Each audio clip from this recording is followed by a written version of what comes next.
Nous allons voir aujourd'hui à quel point ce que nous croyons est important. Ce qu'on croit au sujet de Dieu, ça détermine si on va être victorieux dans notre combat contre le péché et aussi si on sera prêt ou prête à tenir bon pour Dieu, non seulement quand on est soumis au doute ou à la tentation, mais aussi quand tenir bon pour Dieu, ça nous oblige à prendre des risques vis-à-vis de notre milieu culturel. Vous écoutez le podcast Réveille nos cœurs. Nous poursuivons aujourd'hui notre étude biblique sur la manière surprenante dont Dieu choisit les personnes qu'il attire à lui et qu'il appelle pour servir ses objectifs. Voici donc la suite de cette série intitulée « Rahab et le fil de la rédemption ». Nous étudions ensemble la vie d'une femme de l'Ancien Testament qui s'appelle Rahab, qui n'était pas forcément partie du bon pied. Mais qui d'entre nous est parti du bon pied dans la vie ? La question se pose. On est tous pécheurs par nature et seule la grâce de Dieu peut faire de nous des personnes saintes. Et je trouve extraordinaire de considérer la vie de Rahab, cette femme qui, dans le Nouveau Testament comme dans l'Ancien, est qualifiée de prostituée, oui, et de réfléchir à ce que Dieu a fait de la vie de cette femme à cause de sa grâce. Et au fil de cette série, on découvre que c'est tout simplement stupéfiant. C'est une grâce extraordinaire, la façon dont Dieu a trouvé Rahab, comme il l'a choisie, comme il a insufflé la foi dans son cœur et qu'il l'a amenée dans sa communauté de la foi. Et là, aujourd'hui, on arrive au beau milieu de l'histoire. Si vous avez votre Bible, on va lire ensemble dans le livre de Josué au chapitre 2. Vous vous souvenez que les 2 espions d'Israël étaient entrés dans le pays. Ils avaient trouvé la maison de Rahab, une maison construite sur le mur de la ville de Jéricho, dans les murailles. Et le roi de la ville avait entendu dire que des espions étaient venus d'Israël. Et il avait envoyé des hommes chez Rahab et il avait ordonné qu'elle lui livre les espions. Mais Rahab avait caché les 2 espions sur le toit de sa maison, sous du lin qui séchait là-haut. Et elle avait envoyé les hommes du roi sur une fausse piste. Alors on reprend la lecture au verset 8 de ce 2e chapitre de Josué. J'aimerais juste relire le passage dont on a parlé la dernière fois parce qu'il présente bien le sujet dont on va parler aujourd'hui. Avant que les espions se couchent, Rahab monta vers eux sur le toit et leur dit « Je le sais, l'Éternel vous a donné ce pays. La terreur que vous nous inspirez nous a saisis, et tous les habitants du pays tremblent devant vous, car nous avons appris comment, à votre sortie d'Égypte, l'Éternel a mis à sec devant vous les eaux de la mer Rouge. » Au moment où ces événements se sont produits, Rahab n'était probablement qu'une enfant, enfin on ne sait même pas s'il était déjà venu au monde, ça s'était passé 40 ans plus tôt, mais en tout cas, Rahab en avait entendu parler. Et elle continue, « Nous avons appris comment vous avez traité les 2 rois des Amoréens au-delà du Jourdain, Sihon et Og, que vous avez dévoués par interdit. Nous l'avons appris. Et nous avons perdu courage. Et tous nos esprits sont abattus à votre aspect, car c'est l'Éternel, votre Dieu, qui est Dieu en haut dans les cieux et en bas sur la terre. » Donc Rahab fait cette incroyable déclaration de foi, « J'ai entendu et je crois.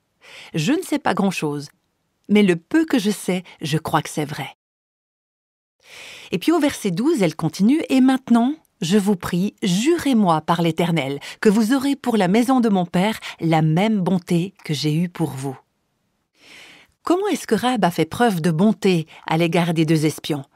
Eh bien, elle ne les a pas livrés aux autorités, elle les a cachés, elle les a protégés en envoyant sur une fausse piste ceux qui les recherchaient. Alors elle dit à ces 2 hommes, « J'ai fait preuve de bonté à votre égard, je vous ai sauvé la vie, je vous en supplie, agissez de même à l'égard de la famille de mon père. » Je continue la lecture, versets 12 à 15. « Donnez-moi l'assurance que vous laisserez vivre mon père, ma mère, mes frères, mes sœurs et tous ceux qui leur appartiennent, et que vous nous sauverez de la mort. » Et ces 2 hommes lui répondirent, « Nous sommes prêts à mourir pour vous si vous ne divulguez pas ce qui nous concerne. Et quand l'Éternel nous donnera le pays, nous agirons envers toi avec bonté et avec fidélité. » Rahab les fit descendre avec une corde par la fenêtre, car la maison qu'elle habitait était sur la muraille de la ville. On va regarder d'un peu plus près ce dernier paragraphe.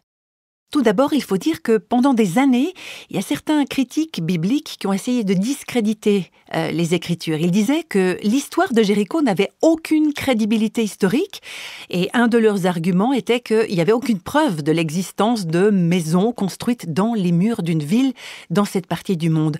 En tout cas, jusqu'en 1907. En 1907, il y a 2 archéologues allemands qui ont fait des fouilles et qui ont trouvé des parties de la ville de Jéricho.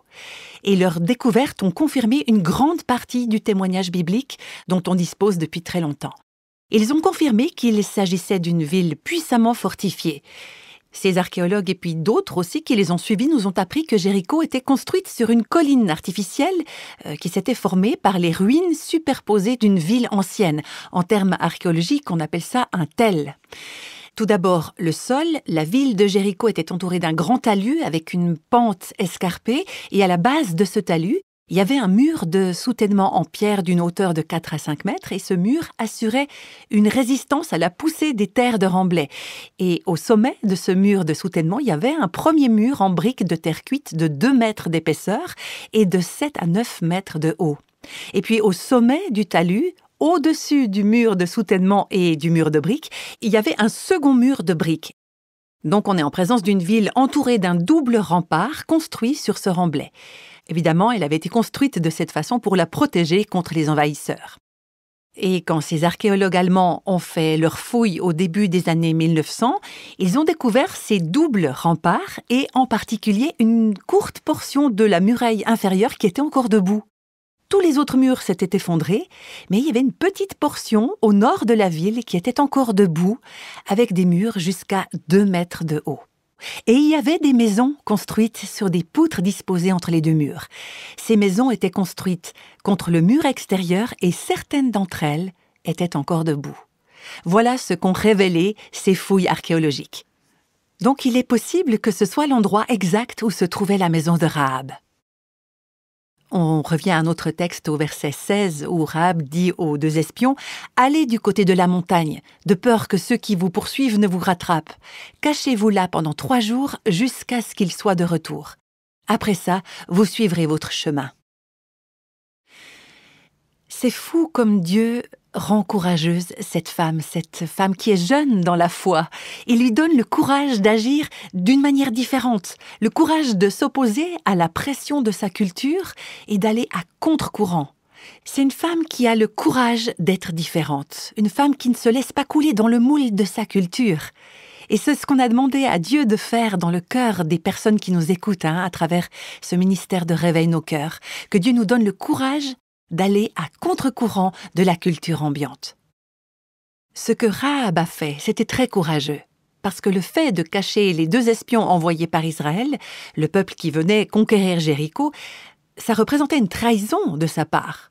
Et il me semble que la véritable motivation qui lui a donné le courage d'aller à contre-courant de sa culture, c'est la conviction qu'elle a exprimée aux espions. Je crois que votre Dieu est le seul Dieu. Il est Dieu en haut dans le ciel et en bas sur la terre. Et à cause de sa conviction, Rahab était prête à risquer sa vie malgré le peu de connaissances qu'elle avait de Dieu. Nous, aujourd'hui, on en sait tellement plus. On a toute la parole de Dieu. On a la connaissance des voies de Dieu, de ses œuvres, des histoires et des récits que Rahab n'aurait peut-être jamais imaginés, des événements qui ne s'étaient pas encore produits à son époque et que nous, on peut trouver dans les Écritures. Il y a des moments où on doit prendre le contre-pied de notre culture et être prêt, être prête à prendre des risques pour faire ce qui est juste, pour être du côté de Dieu et de ses enfants, si on croit vraiment, comme Rahab l'a fait, que Dieu est souverain dans le ciel et sur la terre.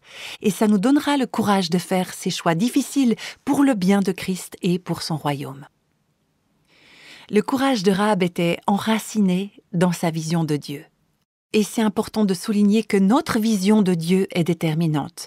Ce qu'on croit au sujet de Dieu, ça détermine si on va être victorieux dans notre combat contre le péché, et aussi si on sera prêt ou prête à tenir bon pour Dieu, non seulement quand on est soumis au doute ou à la tentation, mais aussi quand tenir bon pour Dieu, ça nous oblige à prendre des risques vis-à-vis de notre milieu culturel. Alors cette femme, Rahab, elle sait que Dieu est souverain. Elle sait que Dieu a donné cette terre aux Israélites. Elle sait très bien qu'elle est sous le coup d'une condamnation à mort et qu'elle est vouée à la mort comme tout le monde à Jéricho. Et elle dit « Je sais que Dieu a livré le pays entre vos mains ». Elle sait qu'elle mérite de mourir. Il y a quelque chose dans sa conscience qui le lui dit.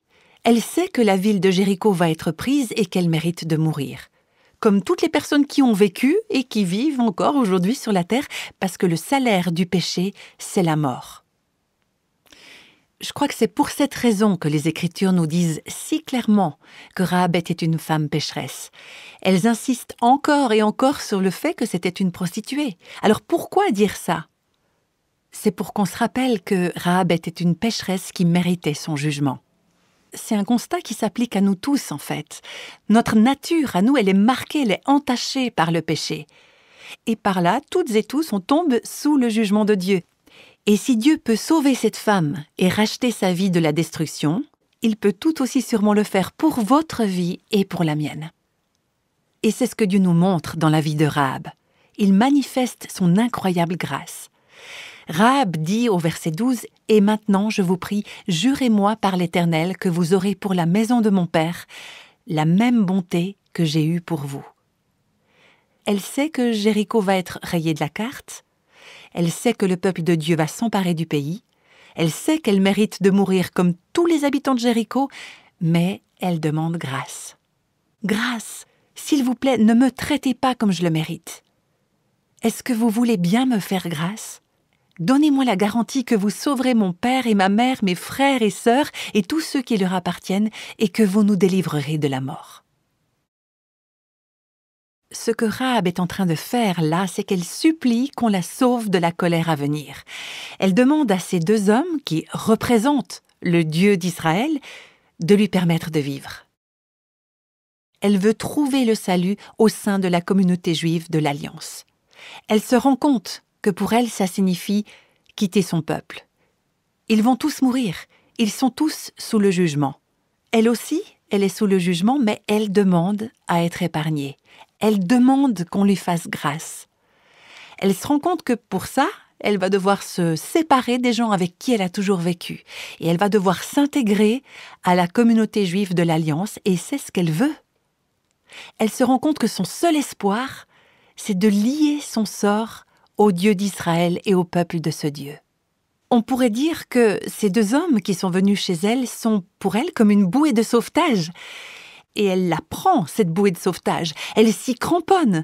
Elle comprend que sans cette bouée de sauvetage, il n'y a pas d'espoir de survie. Et elle implore grâce. Elle demande qu'on fasse preuve de bonté envers sa famille, comme elle a fait preuve de bonté envers ces deux hommes. C'est très intéressant. Ce mot « bonté » apparaît 2 ou 3 fois dans ce passage, et il traduit le mot hébreu « chesed ». En français, on pourrait appeler ce mot « H-E-S-E-D ». C'est un mot hébreu fabuleux, merveilleux. C'est un des mots les plus riches de toute l'Écriture. C'est impossible de le traduire par un seul mot en français. C'est un mot qui parle d'amour loyal, d'amour inébranlable, de fidélité. C'est l'amour qui est fondé sur une promesse ou une alliance. Et quand on parle du chesed de Dieu, nos versions françaises traduisent selon les cas par bonté, grâce, miséricorde, bienveillance. Mais il n'y a aucun de ces mots qui peut à lui seul transmettre tout le sens.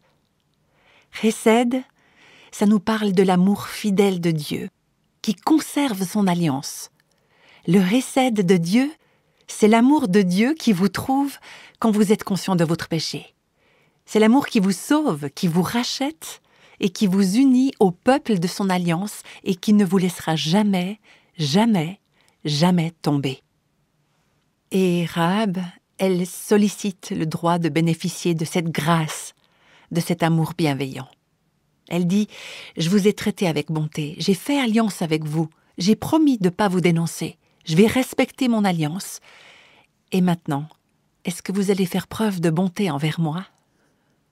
Le commentateur biblique Matthew Henry dit au sujet de ce passage de l'histoire de Rahab, « Les gens qui croient vraiment à la révélation divine concernant la ruine des pécheurs et l'octroi de la patrie céleste au peuple, à l'Israël de Dieu, s'efforceront de fuir la colère à venir et de s'emparer de la vie éternelle en s'unissant à Dieu et à son peuple. » Et c'est exactement ce que cette femme a fait. Elle savait que la colère de Dieu venait, et elle s'est dit, mon seul espoir, c'est que je sois unie à Dieu et à son peuple. C'est ça que je veux faire. Et elle a imploré qu'on lui fasse grâce. Alors elle pense bien sûr à sa propre vie, elle veut être épargnée du jugement. Dieu a mis la foi dans son cœur et lui a donné le courage et l'audace de s'approcher de l'Éternel, le Dieu d'Israël, et le courage de lui demander de la sauver de la destruction. Mais vous avez remarqué que sa demande ne concerne pas qu'elle-même. Elle demande à être épargnée du jugement, mais elle se préoccupe aussi de sa famille. Elle ne demande pas qu'elle soit la seule à être délivrée, mais que sa famille aussi soit sauvée et préservée avec elle. Rahab veut que sa famille soit sauvée. On imagine tout à fait qu'elle a dû leur annoncer la nouvelle. Après le départ des deux hommes, elle a certainement été trouver les membres de sa famille, elle leur a certainement raconté ce qui s'était passé, et qui sait, peut-être qu'elle a dû les supplier de venir dans sa maison où ils seraient en sécurité. On ne sait pas exactement. Mais dans son cœur, il y avait un sentiment d'urgence. Elle savait que les membres de sa famille étaient eux aussi en danger. Elle ne savait pas combien de temps il leur restait. Ça n'avait probablement aucune importance pour elle. Tout ce qu'elle voulait, c'était que sa famille soit sauvée. Vous savez, une des évidences d'une foi authentique se traduit par le souci que Dieu nous donne pour les autres. Ce souci, ce désir que ces personnes, elles aussi, vivent ce changement intérieur, se convertissent, se tournent vers Dieu. Un grand prédicateur qui s'appelle George Whitefield a déclaré « Dès que je me suis converti, j'ai voulu être l'instrument de la conversion de ceux que j'avais connus. » Il y avait un certain nombre de jeunes gens avec lesquels j'avais joué aux cartes, avec lesquels j'avais commis des péchés et transgressé les commandements de Dieu. Et la première chose que j'ai faite, ça a été d'aller chez eux pour voir ce que je pouvais faire pour leur salut. Je n'ai pas pu me reposer avant d'avoir eu la joie de voir beaucoup d'entre eux venir au Sauveur. Cette description, c'est la description d'une personne qui connaît Dieu, une personne qui ne s'inquiète pas seulement pour elle-même, mais aussi pour sa famille et pour les autres. Et on voit l'influence que Rahab peut avoir sur sa famille. D'une manière ou d'une autre, elle a réussi à les convaincre de se réfugier chez elle pour être sauvés.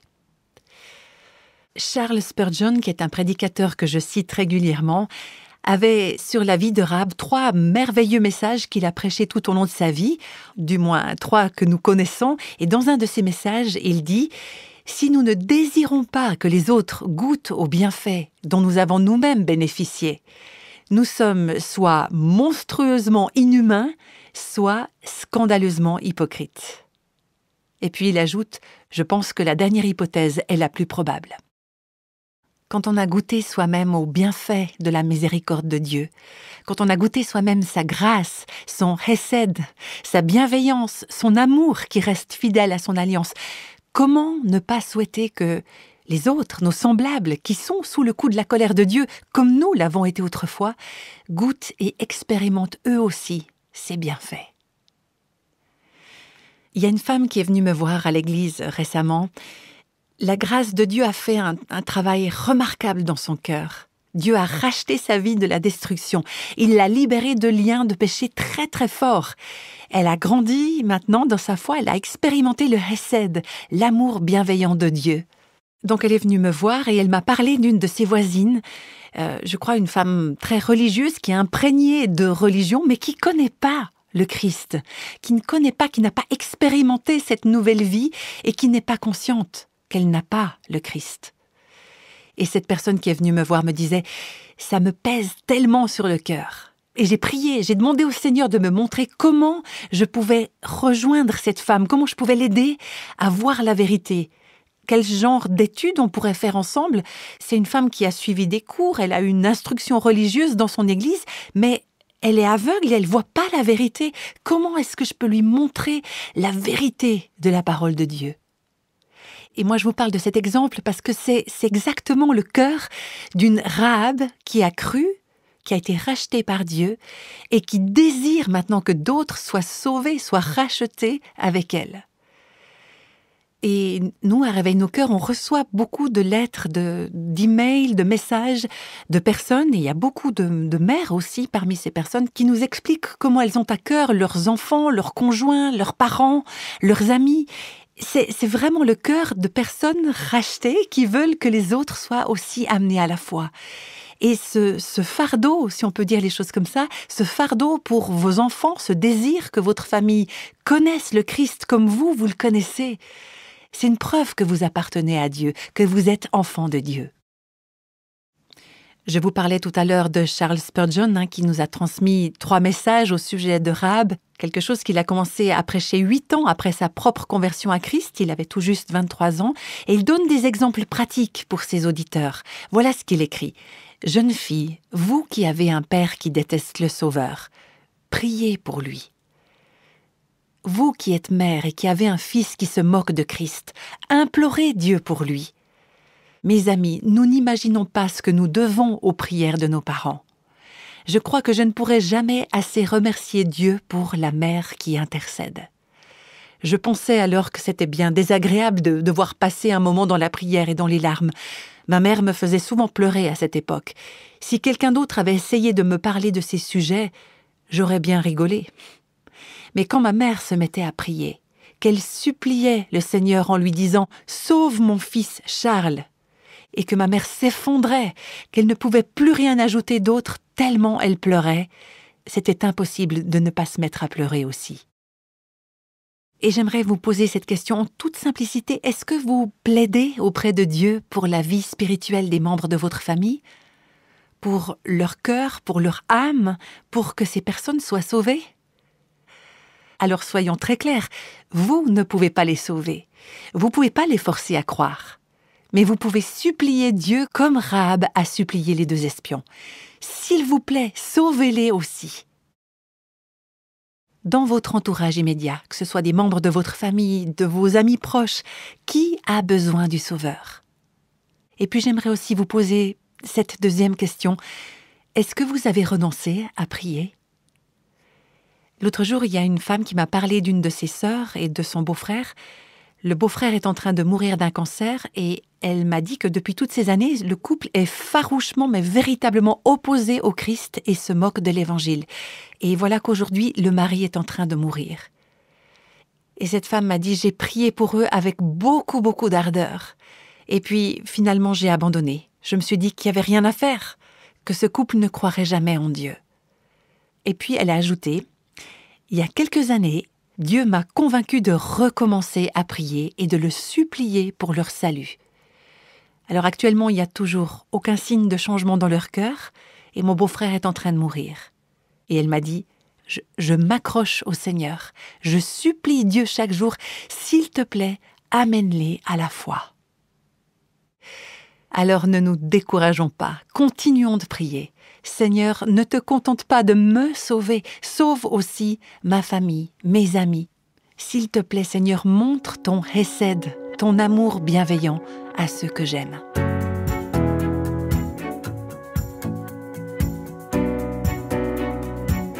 La prochaine fois, nous verrons ensemble comment savoir si notre foi en Dieu est authentique. Mais avant de nous quitter pour aujourd'hui, nous allons encore prier ensemble. Seigneur, quand je pense aux personnes qui nous écoutent, notamment les femmes, je sais qu'il y a beaucoup d'entre elles qui sont en train de penser à quelqu'un qu'elles connaissent et qu'elles aiment, quelqu'un qui n'a pas de relation avec Jésus-Christ, et ça leur brise le cœur. Alors Seigneur, je me joins à leurs prières pour t'implorer et te dire « Seigneur, aie pitié de ceux que nous aimons. Merci de semer dans leur cœur des graines de repentance et de foi. » Et qu'un jour ces personnes puissent dire « Ce sont les larmes, ce sont les prières de ma mère, de ma sœur, de mon ami, qui sont venues à bout de ma résistance et qui m'ont finalement amené à la foi en Jésus-Christ. » Merci Seigneur pour ton incroyable bienveillance, ton amour fidèle à ton alliance, ton hesed. Et qu'on ne s'en réjouisse pas seulement pour nous-mêmes, mais qu'on puisse voir aussi ses effets dans la vie de celles et de ceux que nous aimons. Au nom de Jésus. Amen.